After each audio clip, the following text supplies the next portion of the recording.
రాజన్న సిరిసిల్ల జిల్లా వేములవాడ పట్టణంలో ప్రభుత్వ అవసరాల కోసం సేకరించిన భూముల్లో నిర్మాణ అనుమతుల జారీ వ్యవహారం వివాదాస్పదంగా మారింది. నిబంధనలకు విరుద్ధంగా మున్సిపల్ అధికారులు నిర్మాణ అనుమతులు మంజూరు చేస్తున్నారని ఆరోపిస్తూ వేములవాడ మున్సిపల్ మాజీ చైర్పర్సన్ రామతీర్థపు మాధవి రాజు జిల్లా కలెక్టర్కు ప్రజావాణిలో ఫిర్యాదు చేశారు.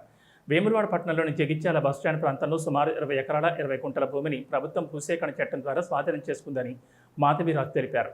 భూసేకరణ పూర్తయిన అనంతరం ఆ ప్రాంతంలో ఎలాంటి నిర్మాణ అనుమతులు ఇవ్వొద్దని జిల్లా కలెక్టర్ కార్యాలయం నుంచి సంబంధిత శాఖలకు ఆదేశాలు జారీ అయినట్లు ఆమె పేర్కొన్నారు. అయితే ఈ నిబంధనలు పట్టించుకోకుండా వేములవాడ పట్టణంలోని సర్వే నెంబర్ 853లో కొందరికి మున్సిపల్ అధికారులు నిర్మాణ అనుమతులు జారీ చేస్తారని ఆమె ఆరోపించారు. ఇటీవల మంజూరు చేసిన 2 నిర్మాణ అనుమతులను సమగ్రంగా విచారించి వెంటనే రద్దు చేయాలని జిల్లా కలెక్టర్ను కోరారు. గెజెట్ను ఆధారంగా చేసుకుని టౌన్ ప్లానింగ్ అధికారులు నిబంధనలకు విరుద్ధంగా నిర్మాణ అనుమతులు జారీ చేస్తూ అక్రమ వస్తువులకు పాల్పడుతున్నారని ఆమె ఆరోపించారు. ఈ వ్యవహారంపై పూర్తిస్థాయి విచారణ చేపట్టి బాధ్యులపై తగిన చర్యలు తీసుకోవాలని జిల్లా కలెక్టర్కు సమర్పించిన ఫిర్యాదులు విజ్ఞప్తి చేశారు. గత ప్రభుత్వ హయాంలో 2017లో జగిత్యాల బస్టాండ్ జగిత్యాల బస్టాండ్ నిర్మాణం కోసం మరి 20 ఎకరాల 20 గుంటల ప్లేస్ని అప్పుడున్న ప్రభుత్వం విజిట్ చేసింది. మరి ఆ విజిట్ చేసిన క్రమంలో మరి మున్సిపల్ నుంచి ఎట్లాంటి పర్మిషన్ ఇవ్వద్దు. మరి అట్లాంటి దానికోసం మరి 853 అని సర్వే నెంబర్లో గారు దానికి పర్మిషన్ ఇవ్వడం జరిగింది. మరి ఈ విధంగా ఎలా పర్మిషన్ ఇస్తారని మొన్న జరిగినటువంటి 31వ తారీఖు నాడు జరిగినటువంటి మున్సిపల్ సమావేశంలో మరి అడగడం జరిగింది.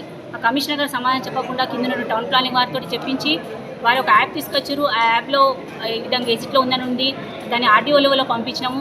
ఈ ఆర్డీఓలో పంపించిన తర్వాత దాన్ని ఎస్ఆర్నో తెలుస్తుంది అని చెప్పారు. అంటే ఇక్కడ వీళ్ళు సరి చేసుకోకుండా చూసుకోకుండా ఒక గెజిట్లో ఉన్నదాన్ని ఏ విధంగా పర్మిషన్ ఇవ్వద్దు అని తెలిసినా కూడా చట్టంలో ఉన్నదాన్ని ఇవ్వద్దు అని తెలిసినా కూడా ఏ విధంగా ఇచ్చారు అని చెప్తే సమాధానం లేదు. మరి దాన్ని దృష్టిలో ఉంచుకొని ఈరోజు మేము గౌరవ కలెక్టర్ గారికి ఫిర్యాదు ఇవ్వడం జరిగింది. ఏమని ఈ విధంగా చేశాను సువాన్సర్ మేము మేడం అని, మీరు వచ్చిన తర్వాత కూడా దీనికి పర్మిషన్ ఇవ్వరాదని కూడా ఇవ్వడం జరిగిందని ఆ లెటర్ కూడా పెట్టడం జరిగింది.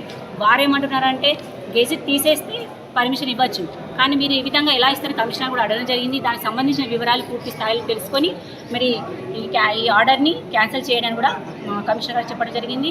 మరి దీనికి ఏ విధంగా స్పందన వస్తుందో మరి ఏ విధంగా చేస్తారో మేము మున్సిపల్ అధికారుల నుంచి మున్సిపల్ కమిషనర్ కూడా తెలుసుకోవాలని చూస్తున్నాము. కాబట్టి ఏ సమస్య అయినా పట్టణంలో ప్రజల పక్షాన పోరాడుతూ ఉంటాం. అవినీతి అక్రమాలు కూడా చాలా జరుగుతున్నాయి. ఏంటంటే సెట్ బ్యాక్ కాకుండా టౌన్లో కూడా సెట్ బ్యాక్ కాకుండా 2020 అని కట్ ఆఫ్ డేట్ ఉన్నప్పటికీ కూడా సెట్ బ్యాక్ కాకుండా కూడా పర్మిషన్లు ఇవ్వడం జరుగుతుంది. అట్లాంటి వాటిని కూడా మేము మున్సిపల్ ఆఫీసులో ప్రశ్నిస్తే మరి చాలా వరకు ఉన్నాయి, అవన్నీ చేయాలి, సెట్ బ్యాక్ చేయాలి, అవన్నీ కొలగొట్టాలంటున్నారు. అంటే మున్సిపల్ చైర్మన్ వారి ఆ వార్డులోనే తీసేస్తే ప్రతి వార్డు కౌన్సిల్ కూడా సహకరిస్తారు.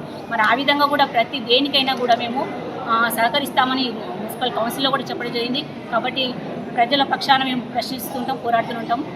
ఈరోజు కలెక్టర్ గారు కూడా ఫిర్యాదు చేయడం జరిగింది.